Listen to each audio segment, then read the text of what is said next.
Assalamualaikum warahmatullahi wabarakatuh. A'udzu billahi minasyaitonir rajim.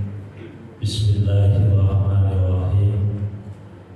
Alhamdulillahilladzi arsala rasulahu bil huda wa dinil haqqi liyudhhirahu 'alad dini kullih. Asyhadu an la ilaha illallah wa asyhadu anna Muhammadan abduhu wa rasuluh, amma ba'd. Hadirin hadirat jamaah pengajian Masjid Baitus Salam rahimahullah, pada kesempatan yang mulia ini marilah kita senantiasa memanjatkan puji syukur kehadiran Allah Subhanahu wa Ta'ala atas limpahan nikmatnya kita dipertemukan di majelis yang insya Allah barokah dalam keadaan sihah wal afiat. Sholawat dan salam kita haturkan pada junjungan kita Nabi Agung Muhammad Sallallahu Alaihi Wasallam. Semoga kelak di yaumil qiyamah kita semua berhak mendapatkan syafaatnya. Amin ya rabbal alamin. Hadirin hadirat rahimahullah, tema pada malam ini adalah mengapa bentuk kasih sayang Allah kok berupa ujian. Kan kayaknya kurang relevan bagi orang yang berpikir pendek bahwa sayang kok diuji. Mestinya sayang itu kan dikasih, sayang itu kan dibahagiakan, sayang itu disenangkan. Tapi kok faktanya sayang Allah itu juga bentuknya berupa ujian. Apa yang bisa kita petik hikmahnya di balik ujian yang diberikan oleh Allah? Bapak Ibu, yang pertama, kita ini kan manusia. Jadi manusia itu bertumbuh, berkembang, dinamis, dan seterusnya. Nah, sudah menjadi sunnatullah bahwa perkembangan itu akan melalui proses-proses kesulitan. Menemukan sesuatu itu butuh perjalanan panjang. Nah, artinya bahwa orang ini bisa sukses, orang ini bisa baik di masa yang akan datang, tentu harus ditempa dengan berbagai macam ujian dan cobaan. Ya.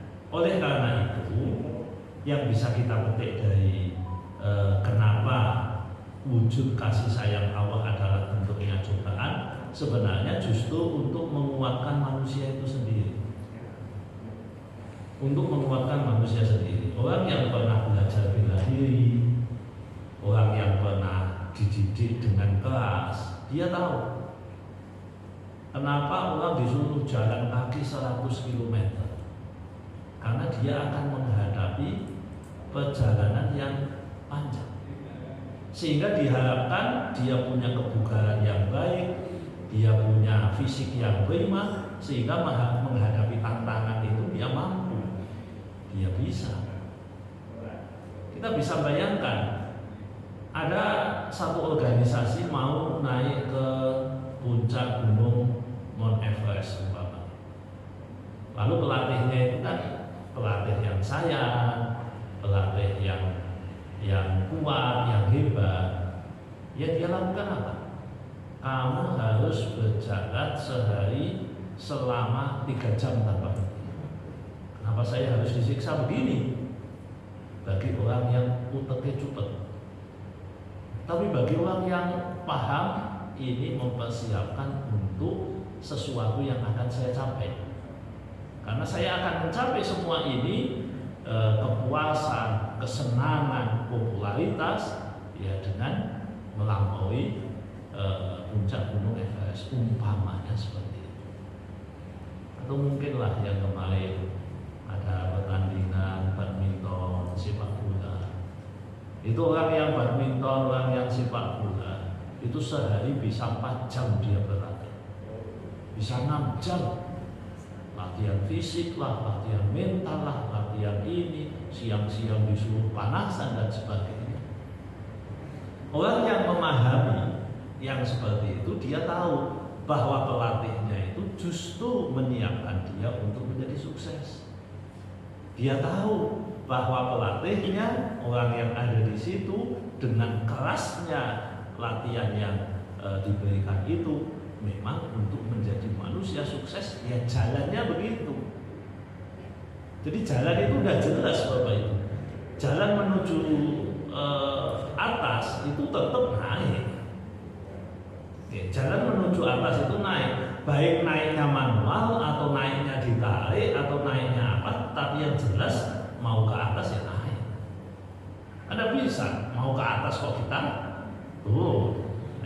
Kan gaya gravitasinya bicara begitu, kejauhan yang jenengan gue balon, tapi gak lagi, itu lagi, jenengan gue. Jadi mengapa ujian itu sebagai wujud kasih sayang Allah? Karena ketika Allah mau mensukseskan hambanya, tidak bisa tidak, jalannya adalah dengan diuji.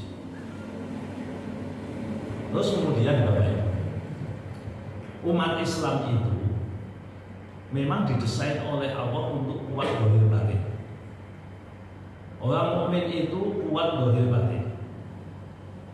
Sehingga ketika ada sebuah ungkapan dari sebagian orang, begitu mereka jadi mukmin, begitu mereka jadi baik, maka mereka menganggap bahwa semua ujian akan hilang.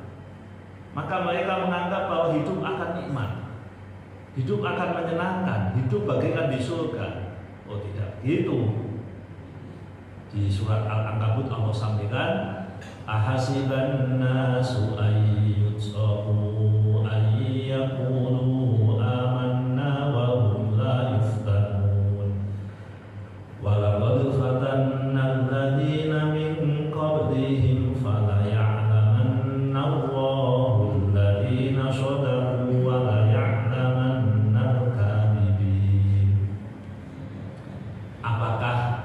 manusia menyangka, menduga, mengira mereka dibiarkan mengatakan aku beriman dan mereka diuji, tidak diuji.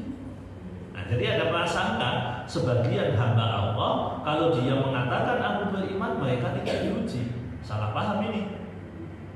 Maka kemudian Allah tegaskan, sungguh telah aku uji umat sebelum kalian, maka Allah menjadi tahu, Allah ngerti siapa yang imannya benar dan siapa yang imannya bohong. Jadi yang kedua, ujian sebagai wujud kasih sayang Allah adalah untuk mempertegas sebuah pemisah jenengan imane bener apa jenengan imane bohong. Nah, ini wujud kasih sayang Allah dalam bentuk seperti itu. Nah Bapak Ibu, kalau emas itu kemudian semua dianggap emas, kan tidak ada nilainya. Kalau umpamanya emas itu wis pokoknya kabeh sing dicat kuning jenenge emas. Banyak kan emas-emas palsu, emas KW, banyak yang kuningan. Bentuknya saja seperti emas, tapi bukan emas. Nah, sebagai wujud sayang kepada emas, membuktikan bahwa emas itu bernilai, maka harus dibakar. Ayo kita bakar, yang asli dia meleleh, tetapi dia tetap akan kembali sebagai emas lagi. Nah kalau udah begitu, apa bedanya uang mainan dengan uang asli? Kan harus dibuktikan, harus dibuktikan. Nah jadi kenapa kasih sayang Allah itu bentuknya justru diuji?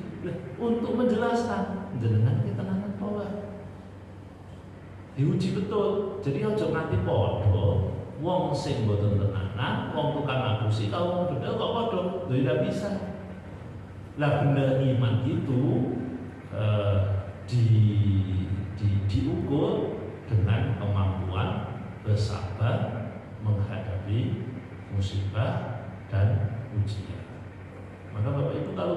manusia biasa saja. Loh, Bapak ini kok orangnya baik kok sakit? Ya tidak apa-apa. Memang orang sakit untuk orang yang tidak baik. Wah, itu ada orang kakinya bosok, berarti orangnya elek mesti kelakuannya. Kata siapa? Allah memuji manusia bukan untuk menunjukkan dia baik atau jelek, bukan. Tapi Allah untuk memuji manusia, mau melihat iki imane bener apa boten. Bukan untuk menunjukkan kepada manusia bahwa dia itu orang jelek. Jangan pasti masih ingat awal-awal 2020 ketika corona awal-awal itu corona itu menjangkit orang-orang kafir. Wah, pertama dengan bangganya mengatakan ibu awal ini Cina gara-gara mereka menghabisi kaum muslim Uighur. Ada lagi yang mengatakan itu tentara Allah untuk membasmi musuh Allah di muka bumi. Suwe-suwe hilang tuh kalimatnya. Kalimatnya menjadi hilang. Apa iya? Ribuan kiai meninggal karena COVID. Jutaan umat Islam di muka bumi ini meninggal karena COVID. Apa iya itu tentara Allah untuk menghabisi musuh Allah? Kita melihatnya tidak begitu. Sebagian disayang oleh Allah dengan cara diuji. Sebagian dengan cara seperti itu. Jadi bukan untuk menunjukkan bahwa si fulan ini dibenci Allah, si fulan itu disayang Allah, bukan. Untuk menguji, nanti lihat. Ya. Jadi ada satu hadis ini yang diriwayatkan oleh Imam Tirmidzi. Gini. Inna Allaha idza ahabba qauman ibtalahum. Sesungguhnya Allah ketika mencintai suatu kaum, maka Allah akan mengujinya. Nah, menguji itu bukan semata-mata menguji saja, tetapi ada lanjutannya. Faman radiya falahu ar-ridha wa man sakhata wa man sakhita falahu as-sakhat. Barang siapa yang ridha, ya, barang siapa yang ridha kepada apa yang telah diputuskan oleh Allah, maka Allah ridha kepadanya. Dan barang siapa yang benci atau murka terhadap keputusan Allah berupa ujian, maka Allah akan murka kepadanya. Jadi Allah hanya ngasih, ini ujian, tak senengi kamu, tak kasih ujian.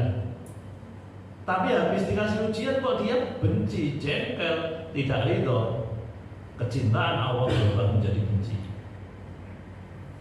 Kecintaan Allah berubah menjadi benci. Selama ini Anda disayang Allah, tapi begitu diuji, mulai mesu-mesu, ngamuk-ngamuk kalau Gusti Allah. Berdasarkan hadis ini Anda dibenci Allah, tidak jadi disukai, tidak jadi diridhoi oleh Allah. Makanya pilihannya hanya satu, ridho. Terserah Allah mau uji kita apa, ya itu urusan Allah. Kita tidak bisa menghalangi. Allah mau kita menguji kita dengan sakit, Allah menguji kita dengan bangkrut, Allah menguji kita dengan dibenci orang, Allah mau menguji apapun, tidak masalah. Bagi orang yang tahu bahwa cara Allah menguji itu luar biasa. Banyak loh Bapak Ibu, orang yang diuji dengan dibenci orang. Jadi selalu disalahpahami oleh orang.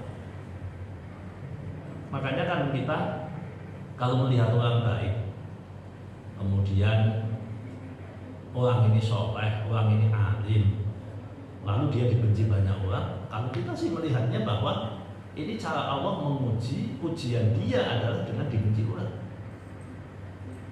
Jadi jangan dikira dibenci orang itu tidak ujian Bapak Ibu.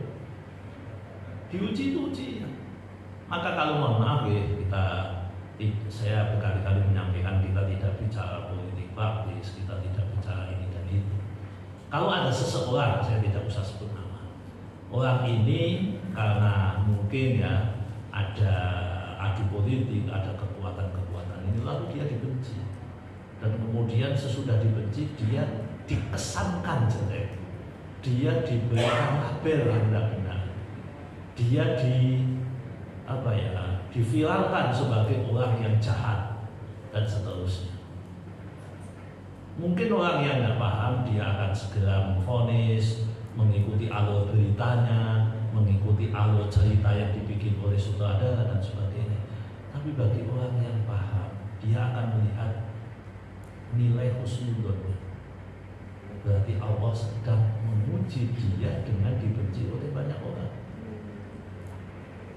Loh, kalau kita husnudzon begitu kan kita tidak ikut benci, Bapak Ibu. Ngapain kita benci?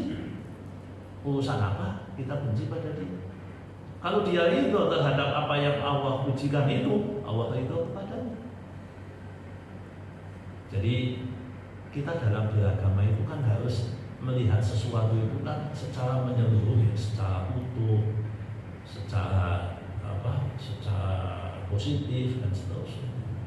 Jadi kita ngomongnya kadang wah kita harus berpikiran positif, mendengar berita dikit aja berpikiran negatif, bohong itu lah. Ngomong yo kita harus husnudzon, kita diuji sidik wae ana berita ini gimana, wah itu memang wis ngacung-ngacung. Belum ada bukti, belum ada informasi, sudah begitu. Jadi kan bisa melihat tipikal manusia yang seperti itu. Dan kita melihatnya hanya sebagai ujian. Wong wali itu yo ono wali masyhur, ono wali mastur, ada malamatiyah, orang-orang yang memang perilakunya itu cenderung tidak disukai, tapi baik. Di sisi Allah dia baik. Orang yang punya tendensi tertentu saja yang menganggap dia tidak baik. Nah, Bapak Ibu, ini adalah cara Allah menguji. Jadi Allah membuat manusia itu dibenci agar dia kembali kepada Allah. Kan doi urutannya kan ya kok. Sampai yang ini disenengi wong akeh, sibuk. Gua jenenge nek disenengi wong akeh sibuk lho Bapak Ibu. Sibuk apa? Sibuk nanggepi. Sibuk nanggepi wong sing seneng. Terus kalau ndak ya sibuk memperbaiki citra diri di hadapan pendukung. Iya tidak. Jadi mencitrakan diri. Akhirnya apa? Dia sibuk untuk tanda kutip tetap dicintai oleh manusia, tapi dia lupa untuk tetap dicintai oleh Allah. Kadang kalau jenengan kan kakean pencitraan, kakean lipstik, kakean make up, kita kan kadang begitu. Nah jadi ujian-ujian seperti ini justru baik. Orang dipelesetkan omongannya, orang dikelirukan. Loh, keliru itu kan ada yang dibawa otak bawah sadar Bapak Ibu. Kita tidak sengaja keliru tapi jadi fatal. Itu sangat bisa keliru ngomong, keliru ini dan seterusnya. Itu bisa tiba-tiba harga diri kita hancur. Itu tidak masalah. Nabi Yusuf itu harga dirinya hancur selama 18 tahun. Difitnah, katanya beliau ini menggoda Zulaikha, padahal tidak. Tapi beliau sederhana aja, ngendikane ngeten, bisijnu ahaddu ilayya mimma yad'unani ilayya. Ya Allah, penjara kita itu enak. Jawabannya hanya begitu. Ya Allah, penjara enak bagi saya. Ya, itu karena beliau memahami cara Allah memuji, maka akan begitu. Beliau itu kan susah karena banyak dicintai. Nabi Yusuf ketemu wong wedok sapa itu seneng kok piye? Ngoyak-ngoyak malah mumet to. Sementara banyak orang jelek mukanya pengen tampak ganteng, sing jelek mukanya pengen tampak cantik, biar dicintai orang banyak. Sekarang ada yang plastik lah, ada yang pakai susu. Pokoknya ya, ono sing nganggo make up mahal, ono sing macam-macam. Endingnya wong setunggal ben wong ndelok kuwi seneng. Nabi Yusuf salawike wong piye terus ben ora patek ketok seneng lho aku tak dadi nabi wae lah ben ora patek disenengi. Ning penjara isih disenengi sak anane nabi seneng kabeh karo Nabi Yusuf. Itu Nabi Yusuf. Jadi Bapak Ibu, ini harus kita pahami. Jadi mengapa Allah mencintai manusia kok dengan diuji? Karena banyak manusia itu lalai. Begitu populer, tali, Maka di selembek sithik anjloke popularitasnya ben kelingan marang Gusti. Gitu sugih, duwite akeh, wali, maka dienggokke sithik. Ya jadi dia setengah bangkrut atau bahkan dia bangkrut ben kelingan nek duit sukses itu hanyalah pakaian, itu hanyalah rempetan. Ben sadar. Nah pertanyaannya untuk kita kan dong-donge nek kula jenengan diuji karo Gusti Allah niku tambah benci sama Allah atau tambah ridho. Nek Anda benci, Allah akan benci. Kalau Anda ridho, Allah akan ridho. Tergantung kita seperti apa. Dan yang berikutnya Bapak Ibu, suatu saat Rasulullah itu diwadui, bukan diwadui, ditanya begini. Syakauna ila Rasulillah sallallahu alaihi wasallam wa huwa mutawassitun bi datin lahu fi dhil Ka'bah fa qulna lahu ala tastamsiru lana ala tad'u lana fa qala qad kana muqabbikum yukhadu rajul min qabla al fayajalu fiha fayajalu insaf illa ala rasim fayajalu isbaini fayamsatu yusatu hadid mahnu wa anhu fa yashahu dalika anti wa wallahu la yamtan hadza amru hatta yasiru raqib min sunna. Jadi suatu saat Rasulullah itu apa ya leyeh lah bahasanya di Ka'bah, karena banyak orang yang mungkin membenci beliau, mengata-ngatai beliau, ngune-ngune beliau. Lalu Rasulullah ditawari, jangan tidak minta tolong kepada kami atau berdoa lah bagaimana. Intinya nggak ada. Dewi susah kok jenengan kan jarum Gusti Allah berarti kepenake. Jadi jawaban Rasulullah itu diplomatis. Mas tak ada dia. Dewi diuji ini yo apa? Tapi gitu mbak teo apa? Biyen niku ana setunggal manungsa dhek niku dipendhem sepaut di muka bumi, lalu disigar sirai nganggo geraji, terus kemudian pokoknya disiksa demikian rupa, tidak usah digambarkan proses penyiksaannya. Dan kemudian tujuan utamanya adalah biar dia itu menyesali nasibnya, kemudian keluar dari agamanya, lalu kemudian dia berbalik ke agama yang sebelumnya. Tapi dia tetap kekeh, dia tetap kuat, bahkan dia tetap mempertahankan agamanya dengan baik. Nah, itu ujian yang diberikan oleh Allah kepada mereka. Sementara kita ini kan tidak sedahsyat itu. Oleh karena itu, Islam nek jenengan ono apa-apa latihan ridho wae.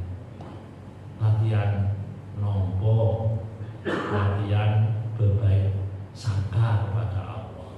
Dan yang perlu dilatih itu jangan sibuk yang lain. Jadi memang cara berpikir Nabi itu ada beda. Dalam kondisi tertentu kita perlu mencontoh ini, walaupun dalam yang hal yang lain menjauh. Kalau panjenengan itu kalau sakit, kalau takut, kalau ditipu, itu yang dicari itu apa? Solusi atau tempat curhat atau tempat meluapkan emosi atau yang lain. Jadi umpamanya itu panjenengan dulu model ala dodolan gak musibo, itu kan ujian, awak sakit. Kita yang mikir itu kemana loh? Pikiran utama lah paling enggak. Ini kan ada arus pemikiran itu banyak. Pikiran kita kan cabang-cabang ini. Arus utamanya kemana sih? Nah, cari solusi ya. Iya caranya solusi nek sakit, iya caranya biar iso mari kan begitu kan. Nah, adakah arus pemikiran di dalam hati kita untuk piye caranya aku ben ridho terhadap keadaan ini? Ada enggak ini? Padahal titik inilah yang paling sering diungkapkan oleh Nabi. Oke, bahwa kita bicara tentang mencari solusi itu enggak salah. Kita bicara tentang kita pengen cari tempat curhat biar kita mungkin mengurangi beban. Oke. Itu semua adalah bagian-bagian yang mungkin boleh kita miliki.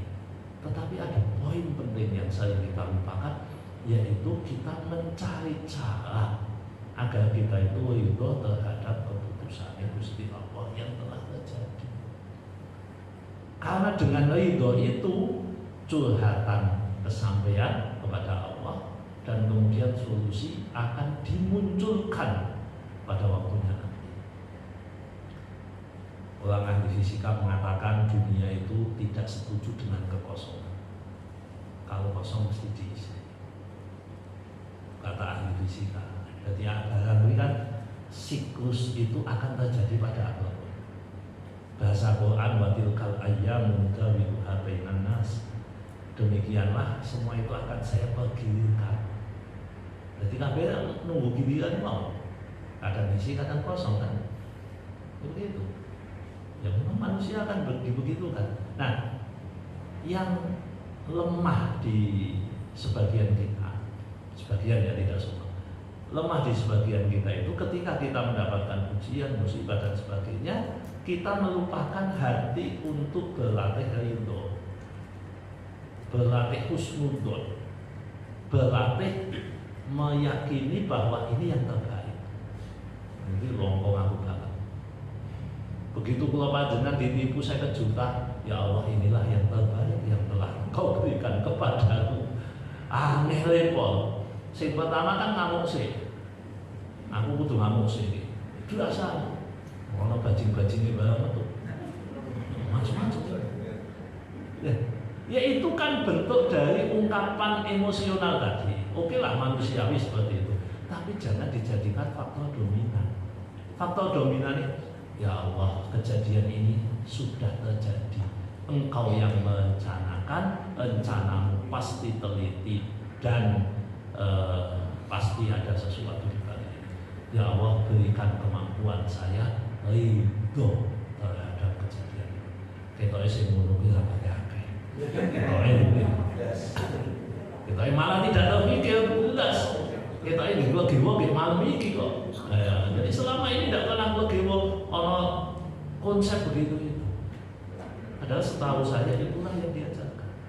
Dan beberapa orang yang mempraktikkan ini lego semuanya. Lego semuanya. Ada orang yang ditipu. Ini ditipu loh Bapak Ibu. Ditipuan jengkel loh. Lebih dari 70% datanya. Dan dia tidak pernah menyalahkan yang itu secara batinnya, bahwa dohir dia nyalahin di seneni ya, tapi udah selesai hanya di titik itu. Semua, hampir semua aset. Bahkan terulang lagi. Kejadian itu 2018, kemarin terulang lagi. Bodoh hari ke-4, terulang lagi. Istilah dari jenis menungso nih, jenis menungso. Dia orang baik, kita tahu dia orang baik. Pada saat puasa kemarin dia juga tarawihnya juga lengkap, terus baca Qurannya juga lumayan banyak, kemudian zakatnya juga melampaui batasan yang seharusnya. Tapi bodoh di Senin nih, Senin sosok hukum hari keempat itu. Jadi rekening dia dihabisi oleh orang lain. Entek ending tinggal 0 rupiah. Tek duitnya. Betul-betul ini. Dia cerita sama istrinya. Istrinya nangis, dia malah kenapa nangis? Katanya begitu. Kenapa nangis? Nah kita kehilangan banyak uang. Loh, kehilangan itu kan bagian dari proses hidup. Bahwa itu ada yang murid ya, ada yang bobol ya, ada yang ngehack ya. Tetapi di balik yang ngehack itu ada Allah Al-Mubdi, Allah Al-Khaliq, Allah yang mendesain itu semua. Tetapi kan kita kehilangan, betul, kita itu kehilangan, tetapi jangan sampai kehilangan itu Allah. Malah langsung sedina wonge guyu meneh. Dan duitnya entek Bapak. Dijual ke dia itu habis duitnya. Dia bisa tersenyum, dia bisa. Kenapa? Karena dia paham ini Bapak Ibu. Dia paham tentang bahwa kejadian apapun itu tidak bisa ditolak oleh manusia. Nah, itu mengapa Allah mencintai sebagian hambanya dengan cara diuji agar ngetok itu berarti wong kuwi ya doyan duit tapi ora patek seneng duit. Nyatane duwite ilang ya ora ngamuk. Nek kula panjenengan bubuan ya. Ndak yakin itu. Mbok menawa terus meh bunuh diri bae. Bisa jadi begitu. Karena apa? Saking senengnya tahu duit. Jadi duitnya orang kaya. Kalau itu ada. Itu sudah kejadian 2 kali itu. 2018 kemarin 2022 4 tahun kemudian. Dan tidak mengulangi. Luar biasanya ini, luar biasanya. Jadi karena ini cerita saya ya. Jadi luar biasanya dia langsung ngomong, mbok menawa kula kurang sedekah. Ngono jawabannya mau ngono tok niku. Jadi dia tidak menyalahkan apa-apa. Mbok menawa kurang sedekah, mau menawa duwite kula ana sing diperoleh dengan jalan haram, cara Allah membuang harta haram saya begitu. Yo ngono tok kuwi. Masya Allah. Nek jenengan ketemu wong kaya ngono dikapake, Mas. Masya Allah, luar biasa. Dia hanya nanya ke call center di bank yang dia tabung itu, bagaimana ini bisa kembali? Tidak bisa. Ya udah gitu aja. Udah pulang, selesai. Ya udah, ya gitu aja. Maksudnya, mboten kok memperpanjang urusan, mboten. Ya udah. Sekarang juga sudah dia sudah melakukan aktivitas semua, bukan sekarang. Itu hari Kamis, dari Jumatnya sudah normal, dia Jumatan juga biasa dan apa-apa. Jadi Bapak Ibu sekali lagi, ketika kita bicara tentang Allah menguji hambanya, maka justru titik tekan kita adalah apa yang disampaikan oleh Imam Tirmidzi tadi. Allah mencintai hambanya, Allah kemudian mengujinya. Kalau hamba itu Allah ridho, kalau hamba itu jengkel, ya Allah jengkel, gitu aja. Mungkin itu aja Bapak Ibu yang bisa saya sampaikan. Semoga bermanfaat, kurang lebihnya mohon maaf. Monggo.